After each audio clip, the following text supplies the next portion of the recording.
L'année où j'ai divorcé de John, je suis partie sans hésitation. Tout le monde dans notre cercle s'est moqué de moi. Une jolie cage dorée qui joue les prétentieuses. 2 ans plus tard, j'ai recroisé John dans un restaurant de petite ville. Il conduisait une voiture de sport, avec ce raffinement qu'il ne pouvait dissimuler. Et moi, avec mes gants de vaisselle bon marché, le visage hagard. Pour avoir cassé un bol, je m'inclinais en m'excusant à tout va. Cette fois, c'est John qui m'a supplié de reprendre le mariage, j'ai accepté. Dans notre cercle, on a recommencé à se moquer de moi. Cette fois, tu es enfin sage, on verra si elle ose encore te surveiller tous les jours. John tripotait son alliance avec une certaine nervosité. Qu'elle me surveille, qu'elle fasse autant de vérifications qu'elle veut. Après une pause, John sembla perdu dans ses pensées. Pourvu qu'elle ne me fasse pas d'histoire, ces petites liaisons, je peux y mettre un terme. John ne savait pas que cette fois, je ne m'en mêlerais vraiment plus. À l'époque, jeune et naïve, je croyais fermement que la sincérité était ce qui comptait le plus. Ce n'est qu'après m'être cogné la tête jusqu'au sang que j'ai fini par comprendre. La sincérité est la chose la plus dévaluée de ce monde. John me fournit des biens matériels, et en échange, je devrais lui donner sa liberté. John est venu me voir 3 fois. À chaque fois, c'était pour me supplier de reprendre notre mariage. À l'époque, notre divorce avait été particulièrement houleux. Je lui avais jeté violemment les photos de son adultère au visage. J'avais déchiré nos photos de mariage, jeté mes alliances. J'étais partie en tirant ma valise, résolue à ne jamais revenir. Même si ses parents et amis se relayaient pour le persuader, elle ne pardonna pas. Alors, quand John a soudainement débarqué dans la petite ville pour me supplier de reprendre notre mariage, tout le monde en est resté bouche bée. Mon départ était perçu par eux comme une stratégie de séduction. Mon refus était perçu comme de la prétention, une fausse vertu. Ils se moquaient tous de moi, une étudiante pauvre issue d'une petite ville arriérée. Ayant réussi à grimper dans l'arbre généalogique prestigieux de la famille Pei, je n'avais qu'à rester un joli oiseau en cage bien docile. Fallait-il que je me prenne pour la maîtresse de maison au point de m'occuper des frasques de John à l'extérieur? La première fois, j'ai jeté tous les cadeaux que John avait apportés hors de la porte d'entrée. Des articles de luxe coûteux, Hermès, Louis Vuitton, jonchaient le sol. Le collier de cristal que John avait acquis à prix d'or lors d'une vente aux enchères fut renversé par moi. Je lui ai asséné une gifle violente. C'est fini entre nous, ne viens plus m'embêter. Cette fois-là, John est resté debout devant chez moi toute la nuit. Ce n'est que lorsque la pluie s'est mise à tomber qu'il est parti, pitoyable. La deuxième fois, c'était 1 an plus tard. Ma mère est paralysée du bas du corps, et les économies de la famille ont rapidement été épuisées. Ne pouvant pas nous permettre une aide-soignante, c'est à moi de m'occuper d'elle à la maison. Mes absences répétées ont fini par me faire licencier de mon entreprise. Je n'ai eu d'autre choix que de trouver des petits boulots près de chez moi. En plus des petits boulots en ligne, elle arrivait tout juste à joindre les 2 bouts. Quand John est réapparu, il m'a jeté une carte bancaire. Je peux offrir à ta mère les meilleurs soins médicaux à condition que tu te remaries avec moi. Ce jour-là, ma mère s'efforça de se redresser et se mit à hurler des injures. Elle lui lança violemment une tasse, ordonnant à John de partir. Dans le regard de ma mère, je vis de la culpabilité. Depuis qu'elle était paralysée, elle ne restait pas inactive. De ses mains habiles, elle s'efforçait de fabriquer des objets artisanaux pour gagner de l'argent. Elle refusait de devenir un levier que John pourrait utiliser pour me menacer. Ce refus mit John dans une colère teintée de honte. Il lâcha ces mots menaçants, « Eva, tu regretteras ce jour, je te le dis, la pauvreté est votre plus grande maladie. » J'en avais raison. Peu de temps après, mon père a eu un accident de voiture à cause de la fatigue au volant. Tout comme ma mère, il est devenu hémiplégique. Notre vie, déjà difficile, s'est complètement effondrée. J'ai commencé à travailler comme un forcené pour gagner de l'argent. 4 emplois par jour, ne m'accordant avarement que 6 heures de sommeil. Mais cela ne suffisait toujours pas. Les frais médicaux exorbitants et les ressources médicales déficientes de cette petite ville m'étouffaient. Alors quand John est venu me voir pour la 3e fois afin de renouer notre mariage, j'ai accepté. John, d'abord hautain, a peu à peu laissé place à une joie délirante. Il réprima un sourire, feignant l'indifférence. Tu as enfin compris. Fais tes valises ce soir, demain nous allons nous remarier. Je hochai légèrement la tête. John me jeta un regard, puis détourna rapidement les yeux. J'ai rompu avec Lily depuis longtemps, elle ne se montrera plus devant toi à l'avenir. J'ai réfléchi longtemps avant de me souvenir qui c'était. Sa petite amie d'enfance, celle qui a été l'étincelle de notre divorce. Ce n'est pas étonnant que je n'ai pas pensé à elle tout de suite, John a toujours été un coureur de jupons. Même après notre mariage, il gardait secrètement de nombreuses conquêtes féminines. Lily n'était en fait qu'une parmi tant d'autres, bien discrète. Mais seule elle a osé se présenter devant moi, perdant la tête en réclamant un statut officiel. Ce fut aussi la première fois que j'ai découvert les infidélités de John derrière mon dos. Sois tranquille, j'ai déjà tout oublié. J'en hocha la tête comme s'il venait de pousser un long soupir de soulagement. Il me regarda, hésita un instant avant de lâcher, mal à l'aise. Oublions tout ce qui s'est passé avant. Désormais, vivons bien ensemble. Eva, je te jure que je te serai entièrement dévoué. Les haut-parleurs sur le bord de la route diffusaient des chansons bruyantes. Ils couvrirent par hasard les paroles de John. Je n'ai entendu qu'une phrase indistincte, quelque chose comme « ne plus en parler » et « je le jure ». Mais peu importe, ce que John jurait n'avait aucune importance. Je répondis doucement « d'accord ». Les choses du passé ne devraient effectivement plus être évoquées. Il n'y a pas de repas gratuit dans ce monde, et l'on ne peut pas être insatiable. Je ne comprenais pas avant, mais maintenant, je comprends. Puisque John me fournit des ressources matérielles, je devrais donc faire preuve de tact et lui accorder sa liberté.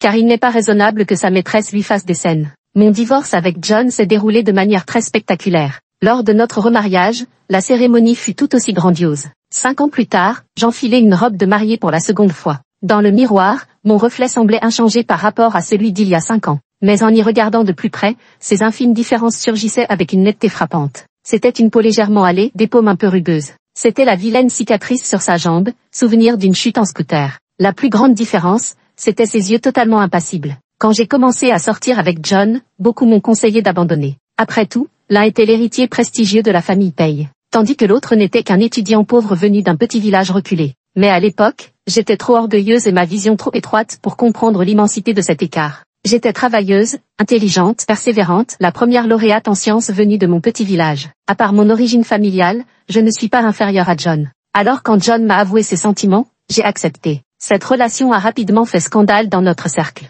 Certains se moquaient de John, le traitant de romantique superficiel. Certaines personnes m'ont aussi raillé pour ma vanité et mon matérialisme, prétendant que je faisais des études supérieures uniquement pour grimper dans l'échelle sociale. Lorsque ces paroles me sont parvenues, je n'y ai pas prêté attention. Je me suis simplement contentée de répondre avec sérieux. Nous sommes ensemble par amour, et seulement par amour. Pour prouver à tout le monde, y compris John. Je n'ai jamais accepté les cadeaux coûteux que John m'offrait. Et j'ai toujours refusé les facilités qu'il me proposait. Nous faisions toujours moitié-moitié au restaurant. Même si un seul repas dans ces restaurants haut de gamme me coûterait la moitié de mon salaire à temps partiel. Cette relation que personne ne croyait viable, nous l'avons vécue pendant 4 ans. Ce n'est qu'après notre mariage, une fois diplômée, que les commérages à mon sujet ont peu à peu disparu. Mes amis, qui s'y opposaient au début, m'offrent aujourd'hui leur bénédiction. Elles disaient avec envie, les vrais amoureux ne naissent que dans les familles riches et puissantes. Eva, tu as tellement de chance. À cette époque, je me croyais vraiment la personne la plus heureuse du monde. Je pensais sincèrement avoir épousé l'amour et obtenu un cœur vrai. Jusqu'à ce que ces photos osées et explicites s'étalent devant moi.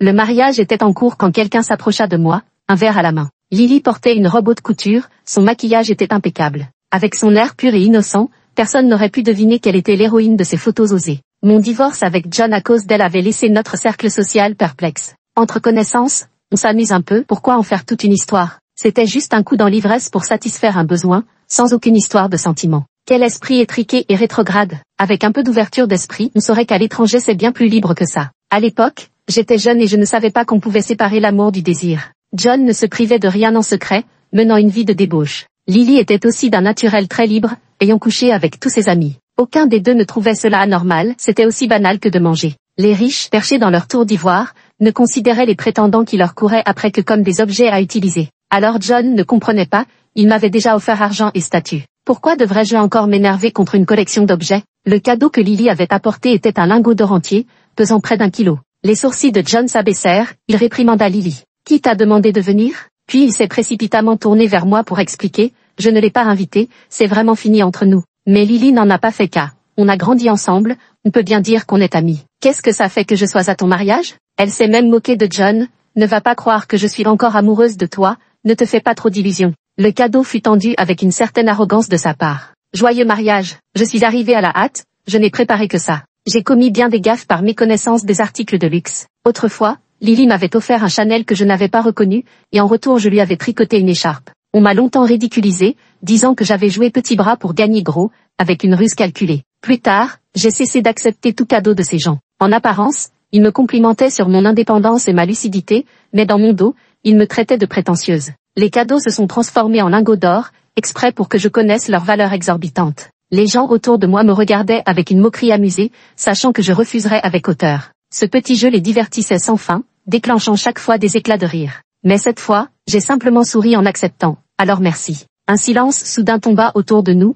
et Lily releva brusquement la tête pour me regarder. Je feignais de ne pas remarquer la surprise et la colère dans son regard. Je me tournai vers les frères de John avec un sourire. J'ai également accepté les cadeaux que vous m'avez offerts, et je vous remercie d'être venu au mariage. 8 personnes, 8 lingots d'or comparés aux luxueux articles de luxe. Ces lingots d'or conservent mieux leur valeur et sont plus faciles à revendre. Je ne comprenais pas cela avant, j'avais trop d'orgueil. Têtu de nature, j'avais toujours peur de mal agir et qu'ils me prennent pour une personne vaniteuse. Mais en réalité, que je les accepte ou non, ils me méprisaient de toute façon. Les préjugés sont profondément enracinés, tout ce que je fais est mal. John a tenu parole et a rapidement transféré mes parents dans le meilleur hôpital du pays. L'ancienne chambre étroite et étouffante pour 6 patients a été remplacée par une spacieuse chambre individuelle haut de gamme et propre. Des aides-soignants et des domestiques spécialisés étaient disponibles 24 heures sur 24 pour s'occuper d'eux. John a également engagé des experts hautement qualifiés pour élaborer un programme complet de rééducation. Grâce à ses soins attentifs, ma mère a même pu se lever progressivement, bien que lentement. J'ai exprimé ma sincère gratitude à John.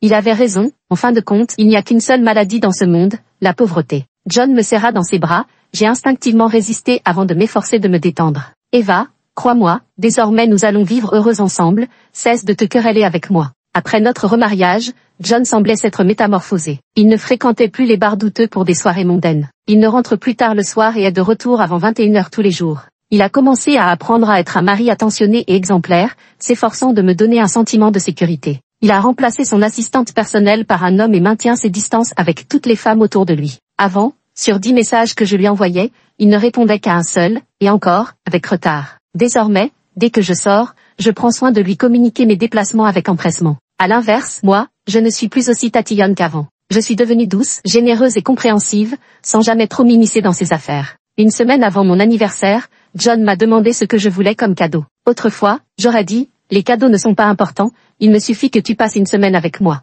John était en pleine ascension professionnelle, chaque jour était trop chargé pour lui, et une telle demande de ma part était souvent qualifiée de caprice de sa part. Mais maintenant, je regardais la brochure que l'agent commercial me tendait. Cet appartement est vraiment bien, en bord de mer, avec une belle vue et de l'air frais. John a payé, m'a regardé signer le contrat, puis n'a pas pu s'empêcher de demander. C'est tout? Tu as toujours voulu aller en France? Je l'ai interrompu, tu es occupé par ton travail, inutile de prendre du temps pour m'accompagner. John a fait un « oh », comme s'il voulait dire quelque chose, mais finalement n'a rien ajouté. Son assistant a en fait ajusté son travail pour lui. John a travaillé jour et nuit pendant un mois et a finalement réussi à dégager une semaine. Mais dire que je n'en ai pas besoin maintenant, c'est une compréhension différente de par le passé. Je baissai la tête pour examiner attentivement le contrat d'achat immobilier. Et c'est ainsi que je manquais l'expression quelque peu désemparée de John. Le soir, en passant devant le bureau, j'entendis John au téléphone, l'air distrait. Si ce n'est pas suffisant, investi encore 10 millions, le rôle principal doit absolument revenir à Emily. En me découvrant sur le pas de la porte, John a immédiatement paniqué.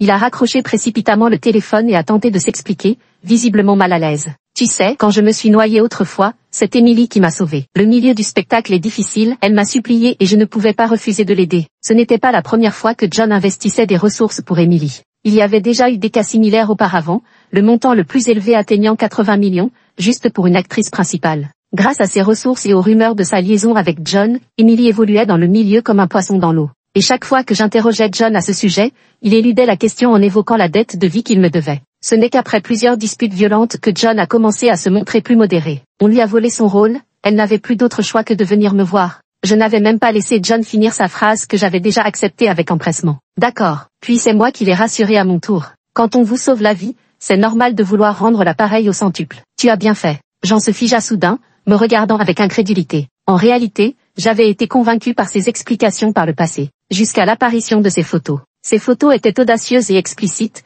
chaque pose plus obscène que la précédente. Il y a Lily, Emily et d'autres jeunes filles belles et jolies comme héroïnes. Cette fois-ci, à mon retour, j'ai découvert que je ne pouvais pas contrôler mon dégoût face au toucher de John. Avec toutes ces jeunes femmes qui s'accrochent à lui, pourquoi m'opposerais-je? Je me suis retournée et me suis dirigée vers la porte, tandis que la voix de John résonnait derrière moi. C'est vraiment fini entre Emily et moi. C'est la dernière fois que je lui rends service pour m'avoir sauvé la vie. Je ne la contacterai plus à l'avenir. Je me retournai, souriant avec douceur, comme tu veux. Mais cette attention ne sembla pas réjouir John. Son regard se fit trouble, comme empreint d'une certaine déception. Eva, on dirait que tu as changé. Je ne comprends pas d'où vient la mélancolie de John. Autrefois, il était trop susceptible, maintenant il est trop généreux. Je pense que John est vraiment une personne difficile à satisfaire. J'ai fait l'inventaire des cadeaux reçus pendant cette période. J'en ai prélevé une partie pour la donner aux régions montagneuses pauvres. Ensuite, j'ai commencé à participer fréquemment aux réunions des épouses de notre cercle. Auparavant, je méprisais toujours ces épouses de familles riches. Je pensais que leur mariage n'était que des alliances d'intérêt, sans aucune sincérité. Tous les jours, elle ne savait que dépenser et se divertir, fermant les yeux sur les infidélités de son mari. Je me flattais de ne pas être comme elle, préservant ma fierté. Mais en réalité, en quoi mon mariage différait-il du leur? Celles qui recherchaient l'argent ont obtenu des biens matériels,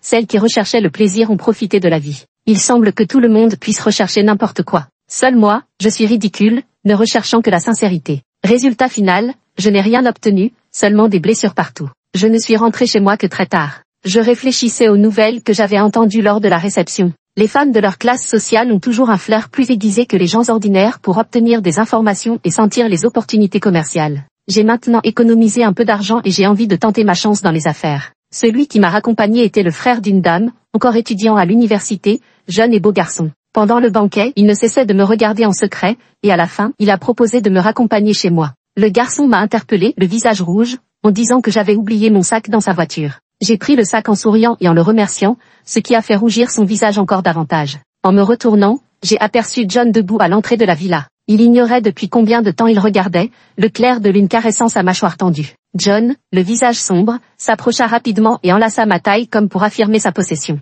Même de retour à la maison, son expression ne s'éclaircit pas. Je m'empressai d'expliquer, j'étais si absorbé par la conversation avec ces dames que j'ai oublié l'heure. À l'avenir, je rentrerai plus tôt. J'en ne savais pas à quoi il pensait, mais au bout d'un moment, il me tendit une boîte cadeau. Désolé, un ami est rentré récemment de l'étranger, je devais lui faire la fête. Ce genre de réunion n'est pas facile à refuser. Je ne suis pas rentré à l'aube exprès. Je restai un instant stupéfaite avant de comprendre. J'en croyais que mes récents départs précoces et retards étaient une manière de lui faire la tête. Je secouai la tête avec un sourire amusé. Ce n'est pas grave, tu peux jouer aussi tard que tu veux, pas besoin de m'expliquer. Le coffret contenait un ensemble de bijoux très coûteux. Je les ai sortis pour les essayer, ils étaient magnifiques, et je me suis retournée en souriant. Vide mon panier d'achat, s'il te plaît, j'ai encore acheté pas mal de vêtements récemment. John resta silencieux un long moment. Je crus qu'il ne me croyait pas et le pressai. Vraiment, ça ne me dérange pas, aide-moi juste à payer pour l'instant. Ah, et j'ai enfin mon permis de conduire, quand est-ce que tu m'emmènes acheter une voiture? Soudain, John se mit en colère. On aurait dit qu'il retenait ça depuis longtemps, et ses émotions débordèrent. Rien ne te dérange, absolument rien. Que je rentre tard,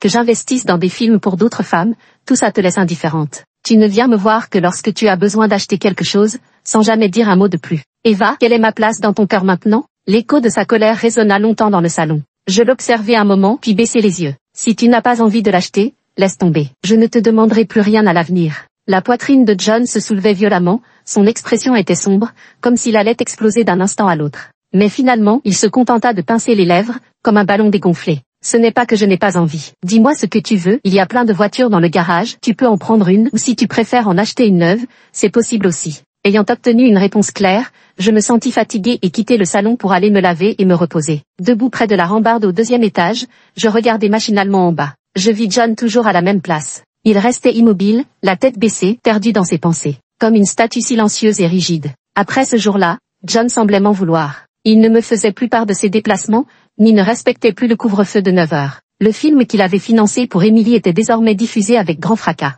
Les rumeurs entre les deux personnes ont pris de l'ampleur, mais John n'a toujours pas démenti. Des personnes mal intentionnées m'ont envoyé une vidéo. Dans un bar sombre et bruyant, John était affalé sur le canapé, les yeux mi-clos, et à côté de lui, une femme au corps de rêve, ravissante et éblouissante, lui tendait un verre de vin avec un rire enjôleur. Les voix taquines des amis de John résonnèrent dans la vidéo. Et, John, comment tu trouves le temps de sortir avec nous? T'as pas peur que ta moitié se fâche? Ce que je déteste chez Eva, c'est cette manière de faire la difficile, à tout contrôler, même avec qui tu manges. Pour qui elle se prend? C'est ça, quand tu es parti, tu as été si catégorique, sans demander un sou, je pensais que tu étais si noble. Mais finalement, te voilà revenu, la queue entre les jambes, pour te remarier. John repoussa le verre que la femme lui tendait. Il semblait agacé, vérifiant son téléphone toutes les quelques secondes. Les gens autour remarquèrent son attitude, mais n'y prêtèrent pas attention. Arrête de regarder, Eva n'osera pas te harceler. Après avoir goûté à l'amertume, elle est devenue docile. Te surveiller tous les jours était vraiment énervant. John caressait inconsciemment son alliance. Je n'ai rien dit de spécial. Si elle veut me surveiller, qu'elle le fasse. Ce n'est pas honteux d'être sous la coupe de sa femme. Les gens autour furent stupéfaits au point que l'un d'eux en laissa tomber son verre, sidéré. Mais John ne s'en était pas rendu compte, perdu dans ses pensées. Ces 2 dernières années ont été assez difficiles pour moi. Tant qu'elle revient et ne me cause pas d'ennui, je peux bien me passer de toutes ces relations volages. La vidéo s'arrêta net à cet instant. La personne qui avait envoyé la vidéo avait des paroles énigmatiques. Pas mal, Eva, tu as vraiment du cran. On dirait que ta stratégie du feindre l'indifférence pour mieux séduire a complètement envoûté John. Maintenant que tu le tiens en laisse comme un chien, tu dois être plutôt fier de toi. J'ignore ces mots et lui réponds simplement, qui es-tu vraiment? Ce numéro, je le reconnais. C'est celui qui m'avait envoyé les photos de l'infidélité de John il y a 2 ans. On m'envoie encore cette vidéo maintenant, cette personne doit bien connaître John. Il pourrait même s'agir de l'un de ses frères. Mais je ne comprends pas son intention. Est-ce pour se moquer de l'infidélité de mon mari ou pour me prévenir de ne pas trop m'en mêler? Mais mes questions sont restées sans réponse. En face, on a évité le sujet et on m'a seulement renvoyé cette phrase. Eva, votre relation n'est pas aussi profonde et solide que vous le pensiez. Après 2 semaines d'impasse, John a été le premier à céder. Il m'a transféré silencieusement plusieurs millions sur mon compte. Il m'a également cédé plusieurs propriétés à mon nom. Le soir, en rentrant, il tenait un bouquet de roses qu'il m'a tendu avec Jen. J'ai fait comme si rien ne s'était passé. Je l'ai aidé à enlever doucement son manteau, puis j'ai préparé moi-même un dîner. L'atmosphère était exceptionnellement détendue, et les traits tendus de John se sont peu à peu adoucis. Cette ambiance paisible a duré jusqu'à 10 heures du soir, quand soudain un bruit sec l'a interrompu. La poitrine de John se soulevait tandis qu'il me regardait d'un air sombre.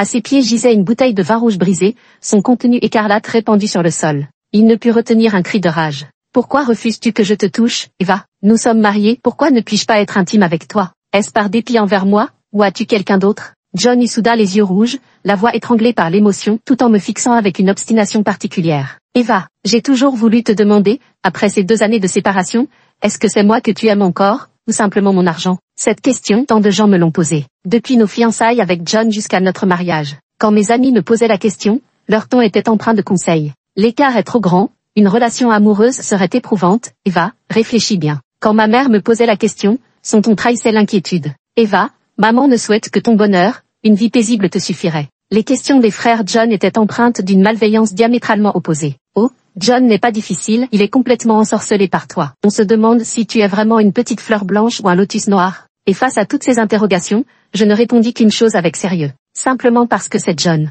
Que ce soit dans la richesse ou la pauvreté, je l'aimerai toujours. Mais les gens changent, et aucune réponse ne peut rester éternelle. Le monde est juste, toute chose nécessite un échange. Moi aussi, je croyais que ma réponse serait immuable, que je pouvais répondre avec une certitude absolue. Mais j'avais surestimé mes capacités et mal calculé celles des autres. À cet instant, j'ai appris à mentir sans avoir besoin qu'on me l'enseigne. Les yeux plissés par un sourire, je répondis d'une voix douce. « Pourquoi me demandes-tu ça? Bien sûr que je t'aime. » La sombre expression de John s'est quelque peu dissipée. On ne sait à quoi il a pensé, mais ses sourcils se sont de nouveau froncés. « Alors pourquoi ne veux-tu pas que je te touche ?» Je suis restée silencieuse un moment avant de répondre d'un ton détaché. « À l'idée que tu as couché avec tant de femmes à l'extérieur, je me sens un peu effrayée. » J'ai préservé la dignité qui convenait entre nous deux, sans aller jusqu'au bout de ma pensée. Mais John comprit, son visage pâlit instantanément, et il se précipita pour expliquer. « Depuis notre divorce, je n'ai jamais cherché quelqu'un d'autre, je n'ai couché avec personne, Eva, je n'ai cessé de regretter, tu es la seule dans mon cœur. » John était si pressé qu'il aurait voulu s'ouvrir la poitrine pour prouver sa sincérité. Mais face à mon expression indifférente, sa voix s'est faite de plus en plus faible. Conscient de ses torts, il remua vainement les lèvres avant de finalement murmurer. « Je suis très propre, pas sale du tout. Demain, je passerai un examen médical complet et je t'enverrai les résultats. » Après ce jour-là, John a commencé à se comporter de manière étrangement bizarre. Il a supprimé devant moi tous les contacts féminins de sa liste. Puis il a rapidement dissipé les rumeurs de sa liaison avec Emily. Ensuite, il a exhibé avec ostentation son alliance, prouvant ainsi son statut d'homme marié. Dans le même temps, il a commencé à dépenser des fortunes pour moi. Des articles de luxe, des sacs de marque, des bijoux, des robes haute couture, tout cela m'arrivait par montagne. John est devenu de plus en plus possessif, me demandant chaque jour de manière obsessionnelle si je l'aimais vraiment, encore et encore. Je ne comprends pas ce genre de comportement. Agacé par ces questions incessantes, je dis exprès que je ne l'aime pas. À ce moment-là, les yeux de John s'emplissent instantanément de larmes, ses mains tremblent, comme s'il ne tenait plus debout. Il esquisse un sourire forcé. « Eva, cette blague n'est pas drôle, arrête de me taquiner comme ça. » Sans même lever les yeux, je rétorque. « Quand je dis que je t'aime, tu ne me crois pas. Quand je dis que je ne t'aime pas,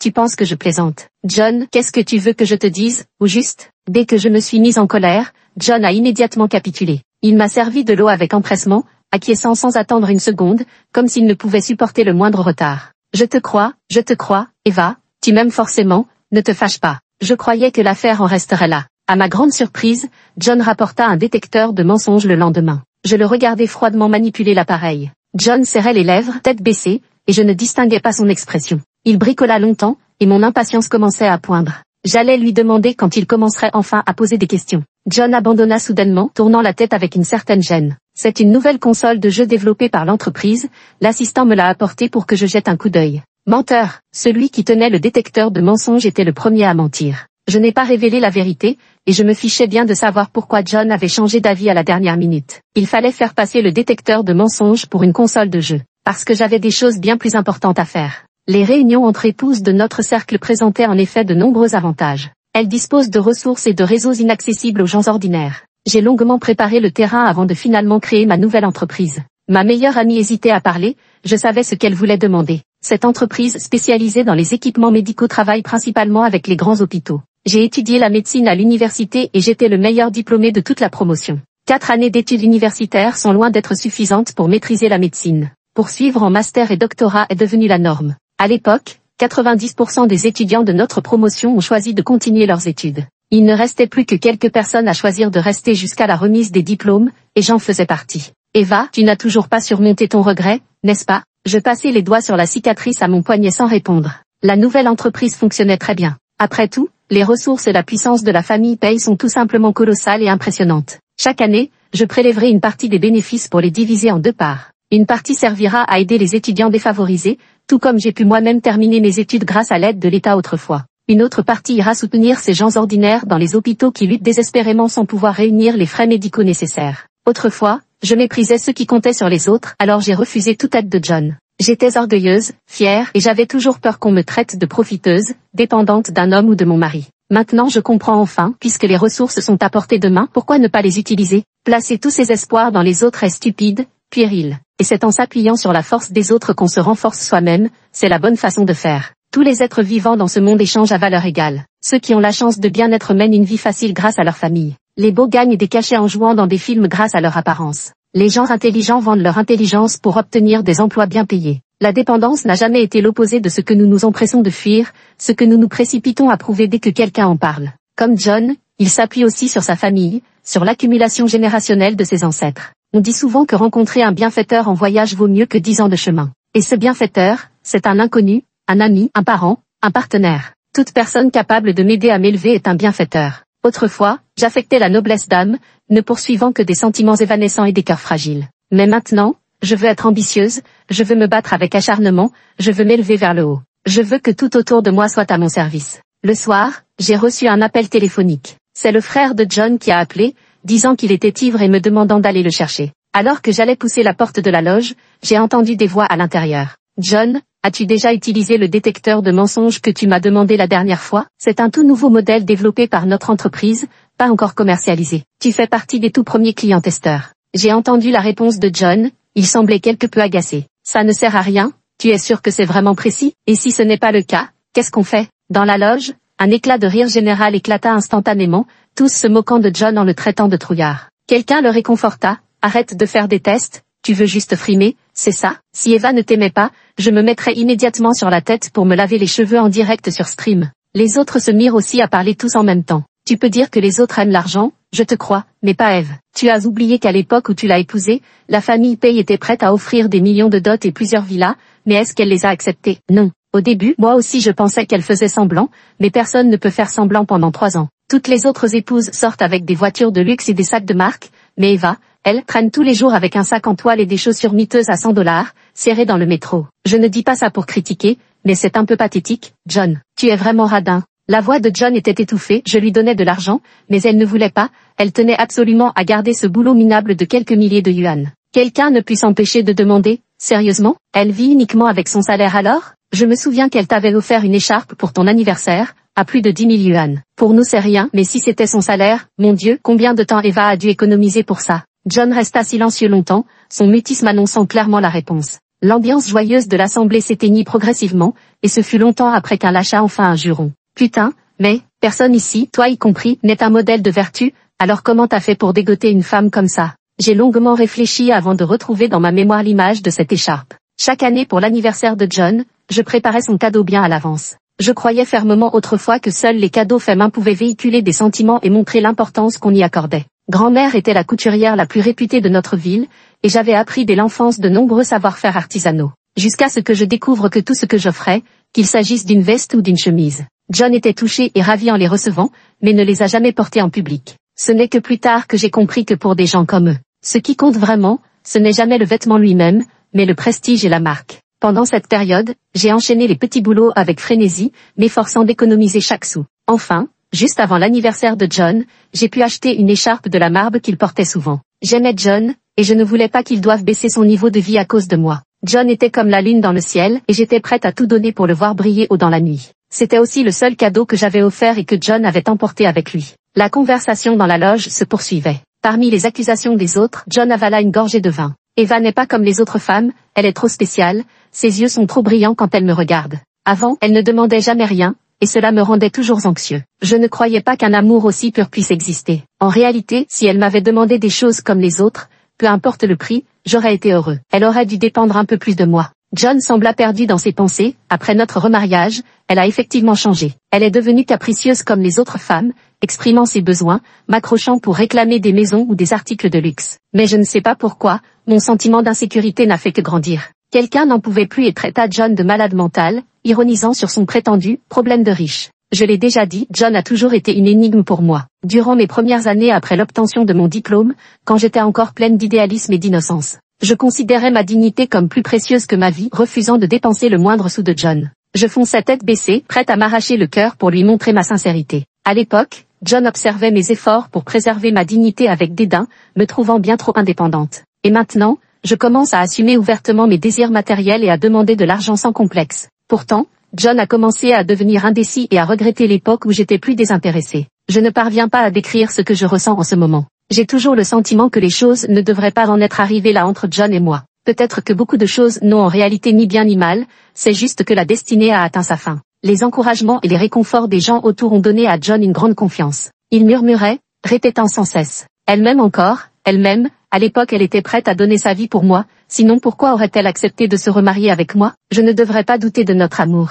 Oui, c'est bien ça, Eva m'aimera pour toujours, toute sa vie. John s'était convaincu avec ces mots. Lorsque j'ai poussé la porte, j'ai vu son expression sombre s'éclaircir. Il m'a regardé avec des yeux brillants de surprise, ce grand gaillard d'1,90 m paraissant soudain maladroit. De retour à la maison, la nounou nous a servi un bouillon pour soulager la gueule de bois. Jean lui fit signe de la main pour qu'elle parte et termine sa journée de travail. Je ne voyais plus rien à faire et m'apprêtais à retourner dans ma chambre pour me reposer. Eva, Jean m'appela, je me retournai et le vis fixer mon poignet, l'air absent. Je suivis son regard et vis cette cicatrice. On dit que c'est une cicatrice, mais en réalité, si on n'y prête pas attention, on ne la remarque pas. Grâce à la technologie actuelle et aux soins incessants de John, la vilaine cicatrice autrefois profonde et disgracieuse s'est estompée lentement avec le temps. À l'époque, as-tu eu des regrets? John essaya plusieurs fois avant de poser sa question d'une voix rauque. Tu regrettes encore de t'être précipité pour me sauver? C'était vers la fin de notre dernière année universitaire, j'avais déjà contacté un professeur pour préparer mon master. Le laboratoire avait soudainement explosé, les flammes s'étaient propagées à une vitesse fulgurante. Dans ce chaos bruyant et paniqué, je fus la seule à me précipiter à l'intérieur, enroulée dans une couverture mouillée. Difficile d'imaginer comment j'ai réussi à porter John, mesurant 1,90 m et inconscient à cause de la fumée, alors que je pèse à peine 45 kilos. Le mur des réseaux sociaux de l'université a qualifié notre histoire des « amours qui émeut ciel et terre ». Le médecin m'a expliqué que c'était la force explosive de ma volonté qui m'avait permis de sortir si rapidement. Cet incendie a fait que John m'est devenu totalement dévoué. Même privé de son allocation familiale, il a choisi de s'enfuir avec moi. Finalement, la famille Paye a dû céder devant leur fils unique. Je suis restée pendant toutes ces années la seule épouse roturière dans ce milieu. Même pas une famille de classe moyenne normale, juste un étudiant pauvre vivant avec une bourse. Aujourd'hui, en y repensant, c'est peut-être parce que John s'est brouillé avec sa famille à cause de moi, que je me suis donné tant de mal pour prouver que je n'étais pas une fille vénale et matérialiste. Je ne regrette rien. Je mens rarement et pourtant là encore, je trouve les mots sans effort. Un sourire doux, des yeux plissés, tout exprimait ma sincérité. Mais le visage de John devint soudainement pâle. Il me fixa, une douleur grandissante se dessinant entre ses sourcils. Quelque chose fit scintiller mes yeux. Je tournai légèrement la tête et découvris une lumière rouge dans le coin. C'est ce détecteur de mensonges, qui s'est allumé sans que je m'en aperçoive. Je baisse les yeux et touche la pastille métallique saillante à la base de ma nuque. C'est quand j'ai aidé John à entrer qu'il l'a posée là en silence, n'est-ce pas? Tu n'as cessé de regretter de m'avoir sauvé, regretter que l'appareil t'ait frappé le poignet, t'empêchant désormais de tenir un scalpel, de pouvoir exercer comme médecin, n'est-ce pas? C'était moi qui l'interrogeais, pourtant c'était John qui avait les yeux rougis, des larmes coulant le long de ses joues. La colère était sienne, la souffrance aussi. Je poussai un soupir et admis franchement, j'ai quelques regrets, oui. À l'époque, j'avais sauvé le seul héritier de la famille Paye. La famille Paye, pour exprimer sa gratitude, a voulu me donner 30 millions. Je les ai refusés en disant que je sauvais mon petit ami, pas pour l'argent. Aujourd'hui, quand j'y repense, je le regrette amèrement. Quand Emily était petite, elle avait sauvé John, qui lui a ensuite investi d'innombrables ressources. Aujourd'hui, elle se débrouille à merveille dans le milieu du divertissement, sa carrière est en plein essor. Et moi, j'ai sauvé John, mais je n'ai rien obtenu en retour. Cela me rappelle justement quelque chose, alors je discute avec John. Les 30 millions de l'époque, tu pourrais encore me les donner maintenant? Je regrette vraiment de ne pas les avoir pris. Je ne sais pas comment cette phrase a pu stimuler John. Son visage délabré s'est soudainement animé, presque avec impatience. Donner, bien sûr que je vais donner, 30 millions c'est trop peu, 50 millions, non, 80 millions, je te les transfère tout de suite. Eva, j'ai vraiment eu tort à l'époque, même si tu me refusais, j'aurais dû te les donner de force, tu as raison de regretter. John était presque radieux, ses mots dans le désordre. Je le savais, c'est juste à cause de ça, tu regrettes de m'avoir sauvé. Je ne comprenais pas pourquoi quelqu'un pouvait donner de l'argent avec autant de joie. Mais puisqu'il l'offrait, je n'allais certainement pas me gêner pour l'accepter. Je jette un coup d'œil à l'heure, il est vraiment temps de se reposer, j'allais partir. Quand soudain, John m'attrape le poignet. Nerveux, une fine couche de sueur perle sur son front. Les joues rouges, son regard est intense et suppliant lorsqu'il me demande, d'une voix hésitante. J'ai encore une dernière question à te poser. Eva, tu as accepté de me sauver autrefois, et maintenant tu acceptes de te remarier avec moi. Tu m'aimes encore maintenant? Non, tu m'as toujours aimé, n'est-ce pas? Je levai les yeux et rencontrai le regard plein d'espoir de John. La lumière du détecteur de mensonges dans le coin clignote encore. Le mensonge allume une lumière rouge, la vérité une lumière verte. La raison me dit qu'avec cet appareil de surveillance, même si je mens, je serai immédiatement démasqué. Curieusement, mon esprit revient à la nuit de mon mariage. Un rouge festif et éblouissant ornait toute la pièce. Le rouge symbolise souvent le mariage, représentant une heureuse union et une éternité d'amour. Je souris alors et répondis à la question de John. L'amour. Le détecteur de mensonges se mit à tourner rapidement, et une lumière rouge aveuglante se refléta soudain dans les yeux de John. Le jour de notre mariage, je portais une robe de mariée d'un rouge éclatant, rêvant timidement et heureusement à notre avenir. Aujourd'hui, dans une lueur rouge sinistre, je prononce les mêmes mots qu'autrefois. John, bien sûr que je t'aime, je t'aimerai jusqu'à la fin de mes jours. Ce détecteur de mensonges a finalement rendu l'âme entre les mains de John. Son visage était pâle comme un linge, et il martelait la machine coup après coup avec une violence inouïe. Désolé, cette machine est peut-être cassée. Après tout, elle vient tout juste d'être produite, il y a toujours plein de défauts. La machine fut réduite en pièces, et le dos de la main de John était en sang, déchiré. Mais il semblait ne ressentir aucune douleur, me parlant comme si de rien n'était. Au fait, tu aimes bien les diamants roses en ce moment, non? J'ai entendu dire qu'il y en aurait aux prochaines enchères à Hong Kong. Je te les achèterai, c'est promis. Ce jour-là semblait n'avoir jamais existé. John était un lâche, choisissant d'oublier délibérément cette conversation. Il devenait de plus en plus paranoïaque, passant souvent des nuits blanches à cause d'une simple phrase de ma part. Je pense que John m'aimait et je n'ai jamais nié cela. Son amour m'était entièrement dédié, presque à 100%. À l'époque, notre divorce avait été particulièrement houleux. Qu'il m'aimait n'empêchait pas qu'il cherche d'autres femmes pour assouvir ses désirs. Ainsi, cet amour semblait aussi illusoire qu'un reflet de lune dans l'eau, aussi fragile qu'un château en l'air. Quand tous les secrets sont exposés au grand jour, il s'avère si fragile. Je faisais comme si je n'avais pas remarqué les changements chez John. Je continuais à développer ma carrière de manière stable, en exploitant toutes les ressources autour de moi. Les personnes avides doivent toujours payer un prix plus élevé. Je lui ai donné mon cœur quand John n'en voulait pas, et quand il l'a voulu, il n'était plus dans mon cœur. 3 ans plus tard, je discutais avec ma meilleure amie dans un café. Elle était très curieuse de connaître la nature de ma relation actuelle avec John. J'ai souri et me suis contentée de dire peu importe. John était prêt à jouer les idiots toute sa vie, alors je pouvais très bien m'en accommoder. Comme maintenant, ma meilleure amie n'en a soufflé qu'un mot. Notre conversation était déjà passée au développement de l'entreprise et à l'expansion sur les marchés étrangers. Quand j'ai appris à penser comme John et son entourage, je viens de réaliser que l'amour n'a en effet pas besoin de prendre une grande place dans la vie. Études, carrière, vision du monde, richesse, pouvoir, renommée, statut, liberté. Il y a tant de choses auxquelles penser. Désormais, je ne vivrai que pour me faire plaisir. Fin.